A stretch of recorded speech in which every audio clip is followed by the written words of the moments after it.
Shalom saudara, dalam Voice of Pentecost kali ini kita akan membahas tentang kualitas bukan popularitas. Bagaimana kita dapat selalu mengambil keputusan yang berintegritas dan berani menghidupinya.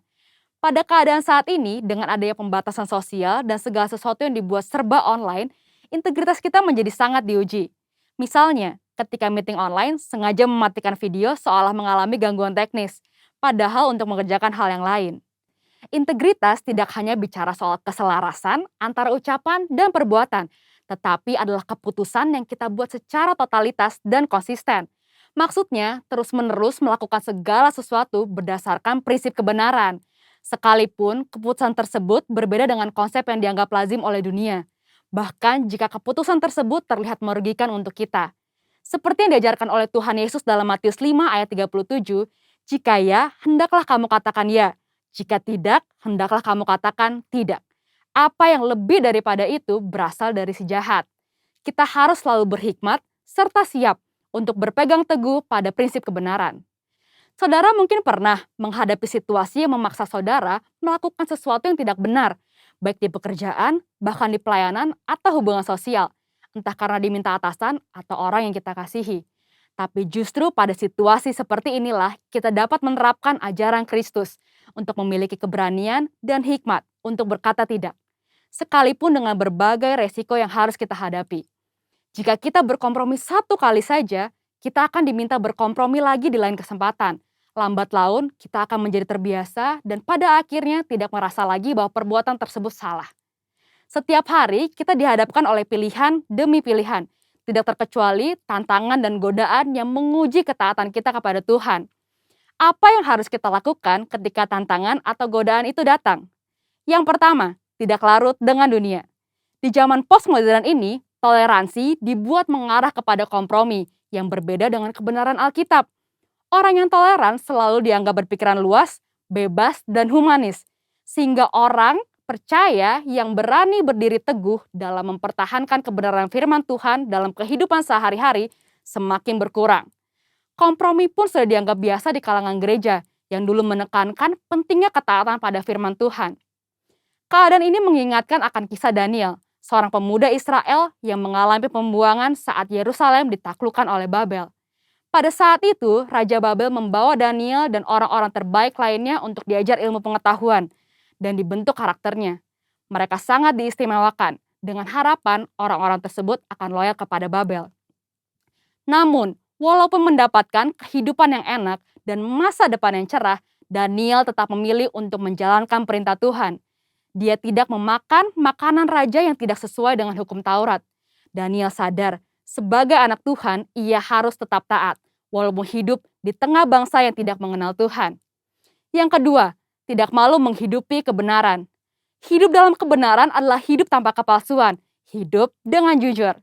Yesus adalah kebenaran. Sebagai pengikut Kristus, kita harus memperkatakan dan mempraktekkan kebenaran dalam hidup. Orang menganggap perintah-perintah yang diberikan Yesus terlalu kaku dan tidak relevan pada zaman ini. Padahal memang kebenaran tidak bergantung pada perasaan, pengalaman, atau penafsiran yang bersifat subjektif. Kebenaran Allah adalah benar tanpa pengecualian. Orang Kristen yang sejati akan melihat integritas dirinya sebagai suatu harga diri terpenting. Kita tidak perlu merasa takut berpihak kepada kebenaran. Alkitab berkata pada 1 Petrus 4 ayat 16, jika ia menderita sebagai orang Kristen, maka janganlah ia malu, melainkan hendaklah ia memuliakan Allah dalam nama Kristus itu. Biarlah kita tetap mempertahankan kebenaran dan memuji Tuhan. Yang ketiga, hidup seperti Yesus hidup. Yesus adalah kebenaran. Untuk dapat hidup secara benar, maka kita harus hidup dalam Yesus. 1 Yohanes 2 ayat 5-6 berkata, tetapi barang siapa menuruti firman-Nya, di dalam orang itu sungguh sudah sempurna kasih Allah. Dengan itulah kita ketahui bahwa kita ada di dalam Dia. Barang siapa mengatakan bahwa ia ada di dalam Dia, ia wajib hidup sama seperti Kristus telah hidup. Hidup menjadi sama seperti Kristus merupakan kehendak Bapa. Yesus menjelaskan lebih lanjut dalam Matius 5 ayat 48. Karena itu haruslah kamu sempurna, sama seperti Bapamu yang di surga adalah sempurna. Jika kita berkata hidup dalam Bapa, kita menjadikan Yesus sebagai Tuhan dan Juru Selamat di dalam hidup ini. dan kita wajib hidup sama seperti Yesus telah hidup. Mari kita minta pertolongan Roh Kudus untuk memimpin hidup kita pada zaman sekarang. Kita harus menyadari bahwa kita adalah anak Tuhan, maka kita harus hidup sesuai dengan firman Tuhan. Seperti Kristus taat mengerjakan apa yang ditetapkan oleh Bapanya. Itulah yang menjadi kunci keberhasilan Kristus.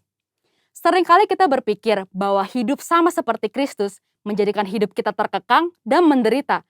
Padahal, jika kamu tetap dalam firman-Ku, kamu benar-benar adalah murid-Ku, dan kamu akan mengetahui kebenaran, dan kebenaran itu akan memerdekakan kamu. Seperti tertulis di Yohanes 8 ayat 31-32. Itulah sebabnya, selama di bumi, Yesus tidak pernah menyia-nyiakan kesempatan yang ada. Fokus hidupnya terpusat hanya untuk melakukan kehendak Bapa. Jadi, jika kita mengikuti teladan Yesus, kita akan hidup seperti Dia. Ketika dunia menawarkan kita untuk jadi serupa sepertinya, kita harus berani mengambil keputusan yang berintegritas, yaitu dengan berkata tidak. Tidak larut dalam dunia, tidak malu menghidupi kebenaran, dan yang terutama, hidup seperti Yesus telah hidup. Mari kita menjadi orang percaya yang berintegritas penuh di tengah dunia pada zaman ini. Untuk penjelasan lebih lengkapnya dari tim teologi kami, silahkan buka link yang ada di atas atau scan QR Code yang tersedia. Salam integritas, Tuhan Yesus memberkati.